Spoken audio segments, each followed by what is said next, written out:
और हमारे सहयोगी राजकुमार गिरी इस वक्त हमारे साथ लाइव जुड़ चुके हैं। राजकुमार, तमाम तस्वीरें हमने देखी जो स्टिंग ऑपरेशन किया गया है एपीएन न्यूज की तरफ से, वो भी हमने यहाँ पर देखा। किस तरीके से मरीज अपना दुखड़ा रो रहे हैं वो भी हमने सुना।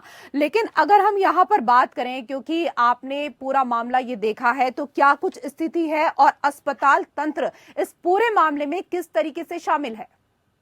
इसी तौर पर बताना चाहूंगा, पिछले का जिला अस्पताल जो है कमीशन एजेंटों से भरा पड़ा है। कारण यह है कि मेरे स्टिंग ऑपरेशन चैनल के स्टिंग ऑपरेशन में स्पष्ट तौर पर देखा जा सकता है कि किस प्रकार से कमीशन एजेंट जो है अस्पताल में भोले वाले जो मरीज हैं उनको पहला फुसलाकर पीछे मेडिकल तरफ ले जाते हैं और उनसे बाहर की दवाएं दिलवाते हैं, जबकि सरकार का यह कहना है कि हॉस्पिटल में दवाएं मौजूद है।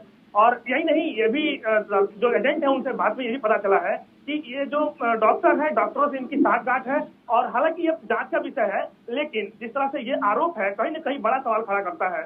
वही नहीं, भोजन की व्यवस्था निःशुल्क दी जाती है जिला अस्पताल में, लेकिन आपने अभी सुना एक मरीज ने कहा कि उसको भोजन बाहर से लाना पड़ा क्योंकि उसको भोजन अस्पताल नहीं मिल रहा था। यह भी एक बड़ा सवाल है। इसके अलावा गंदगी की बात करें तो अस्पताल में चारों तरफ गंदगी पसरी हुई है। एमसीएच विंग के सामने पानी लगा हुआ है। हालांकि जो प्रशासन है, अस्पताल तंत्र है, वो ये कह रहा है कि मेडिकल कॉलेज का जो हॉस्पिटल ब्लॉक है उसका यहाँ निर्माण कार्य चल रहा है, जिसके चलते यहाँ पानी का अंबार लगा हुआ है, जल्दी इसको ठीक कराया जाएगा। लेकिन जो समस्याएं है वो तो अब तक है और इसका सामना तो आम जन को करना पड़ रहा है, जो इस उम्मीद से जिला अस्पताल जाते हैं कि मैं बीमार हूं और जिला अस्पताल जाऊंगा तो मुझे बीमारी से निजात मिलेगी। लेकिन यहाँ गंदगी और ऊपर से कमीशन खोरों का ये खेल कहीं न कहीं इन्हें काफी परेशान कर रहा है। कमीशन एजेंट पूरी तरीके से सक्रिय हैं। इस दौरान आपने अधिकारियों से बात करने की कोशिश की, उनका क्या कुछ कहना था, क्या कुछ रिस्पॉन्स रहा?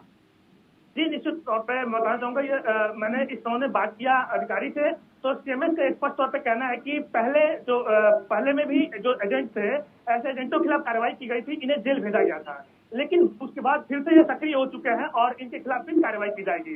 अब कार्रवाई की जाएगी ये शब्द है, लेकिन कार्रवाई कब तक होती है देखने वाली बात होगी। और वहीं अगर हम जिलाधिकारी की बात करें तो जानकारी में है कि जिलाधिकारी ने सीएमएस को नोटिस भेजा है कि इस पर कार्रवाई की जाए, जो समस्या है उसको दूर की जाए। लेकिन सबसे बड़ी बात राजकुमार ये है ना कि अगर एजेंट सक्रिय हैं तो यहाँ जिला प्रशासन की कार्य प्रणाली पर भी, जिला अस्पताल की कार्य प्रणाली पर भी लगातार सवाल उठेंगे ही। क्योंकि अगर हम अस्पताल की बात करें तो अस्पताल में कई जगह गार्ड भी खड़े होते हैं और ऐसा तो है नहीं कि सीएमओ हो या फिर सीएमएस हो वो राउंड नहीं लेते होंगे। तो ऐसा तो नहीं होगा ना कि उनको इस विषय के बारे में जानकारी नहीं है?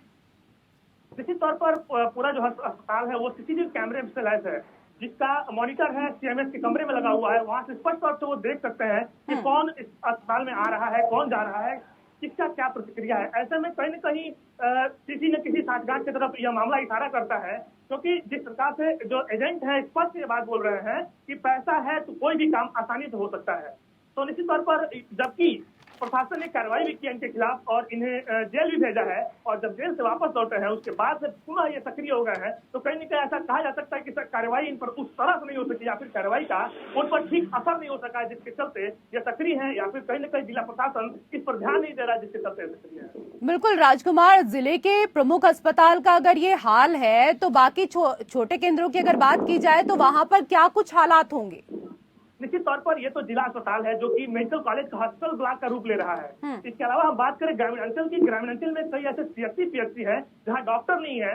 डॉक्टर नहीं होने के चलते वहां फार्मासिस्ट के भरोसे अस्पताल चल रहे हैं। कुछ ऐसे अस्पताल हैं जो जीर्ण शीर्ण अवस्था में है। कुछ ऐसे अस्पताल हैं जिनके पीछे जो आवास बना है डॉक्टरों के रहने के लिए, वो कब से खराब पड़ा है और उसको कोई देखने वाला नहीं है, वहाँ कोई डॉक्टर नहीं रहता है, जिससे इलाज ठीक नहीं करा पाते हैं। और ऐसे में इन सभी समस्याओं का फायदा प्राइवेट अस्पताल उठा रहे हैं। जैसा कि आपने एक स्टिंग में भी सुना होगा कि किस प्रकार से यहाँ से जो ठेले वाले हैं या फिर रिक्शे वाले हैं, इनका कमीशन बढ़ा हुआ है। ये यहाँ से मरीजों को लेकर बाहर के अस्पतालों में ले जाते हैं और शिफ्ट कराते हैं। तो निश्चित तौर पर ये एक बड़ा सवाल है कि प्रशासन कैसे इन मरीजों का इलाज करेगा, जहाँ एक तरफ सरकार कह रही है कि हम इनकी सही से इलाज कराएंगे और बेहतर व्यवस्थाएं दी जा रही हैं, वही दूसरी तरफ यह व्यवस्था। ठीक है राजकुमार, आप बने रहिए हमारे साथ। एक बार फिर से अपने तमाम दर्शकों को हम ये तस्वीरें दिखा देते हैं, एपीएन की एक्सक्लूसिव ये तस्वीरें हैं। स्टिंग ऑपरेशन, जिले के हालात किस तरीके से बद से बदतर हो चुके हैं, जिला अस्पताल की ये तस्वीरें आप देख रहे हैं।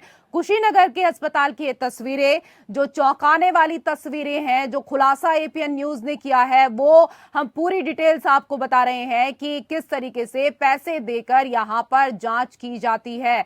ग्राउंड जीरो पर जो स्थिति है वो हैरान कर देने वाली है। मुख्यमंत्री के गृह मंडल के कुशीनगर के जिला मुख्यालय पर स्थित जिला अस्पताल दलालों से भरा पड़ा हुआ है और उसकी पुष्टि ये स्ट्रिंग का जो वीडियो है वो कर रहा है। इसमें एक दलाल को ये कहते हुए स्पष्ट सुना जा सकता है कि पैसा हो तो सभी काम संभव है। सीटी स्कैन, ब्लड जांच, एक्सरे, हर जगह पैसे लेकर मरीजों का इलाज किया जा रहा है। यहां दर्जनों कमीशन एजेंट सक्रिय हैं और उनकी सेटिंग भी उसी तरीके से है। ये दलाल जो इलाज कराने आने वाले मरीजों को पहले ही अपनी बातों में फंसाकर कि मेरे साथ चलिए, आपका काम पहले हो जाएगा, मरीजों को साथ ले जाते हैं और उन्हें लेकर लंबी लाइन में अपनी बारी का इंतजार कर रहे मरीजों के बीच से ही डॉक्टर से कंसल्ट करवाते हैं। फिर डॉक्टर के कंसल्ट कर सीटी स्कैन, एक्सरे या खून जांच कराने के नाम पर वसूली करते हैं और उनका काम करवाते हैं। आप देख सकते हैं कि सीटी स्कैन के लिए 500 से 600 रुपए, एक्सरे के लिए 50 रुपए और खून जांच के लिए 50 से 100 रुपए तक लिए जाते हैं। ये यही नहीं थमता है। जिला अस्पताल के पीछे की अगर बात की जाए तो जिला अस्पताल के पीछे स्थित मेडिकल स्टोर के कई दलाल यहां घूमते हैं जो डॉक्टरों से सांठ गांठ करके दवा लिखवाते हैं। तो डॉक्टरों की जो भूमिका है वो भी पूरी तरीके से संदिग्ध है यहां पर। और इस बीच जब हमने फोन पर बात करने की कोशिश की जिले के अधिकारी तो उन्होंने बात करने से इनकार कर दिया है। डीएम कुशीनगर रमेश रंजन को इस दौरान एपीएन न्यूज की तरफ से कॉल किया गया। इसके साथ ही हमने सत्येंद्र वर्मा जो कि कुशीनगर के सीएमएस हैं उनको भी कॉल किया तो उन्होंने भी फोन नहीं उठाया है। हमारे सहयोगी राजकुमार गिरी लगातार हमारे साथ जुड़े हुए हैं, पल पल की अपडेट हमें दे रहे हैं। और जिस तरीके से अगर यहां पर बात की जाए कुशीनगर को लेकर, तो इस मामले को लेकर अगर हम यहां पर बात करते हैं तो हम देखते हैं कि राजकुमार, इससे पहले उत्तर प्रदेश के उप मुख्यमंत्री लगातार अस्पतालों का निरीक्षण कर रहे हैं, दौरा कर रहे हैं, उसके बाद भी डॉक्टर्स के भीतर कोई खौफ देखने को नहीं मिल रहा है। इसी तौर पर जिला अस्पताल में जब डिप्टी सीएम ब्रजेश पाठक आते हैं तो यहाँ सारी व्यवस्थाएं चकाचक मिलती है। कारण है कि पहले से इनकी जानकारी हो जाती है और ये लोग पहले सारी व्यवस्थाएं ठीक करने जाते हैं। यदि बिना सूचना के यहाँ डिप्टी सीएम पहुंचे तो निश्चित तौर पर कई बड़े खुलासे हो सकते हैं, कई बड़े मामले सामने आ सकते हैं।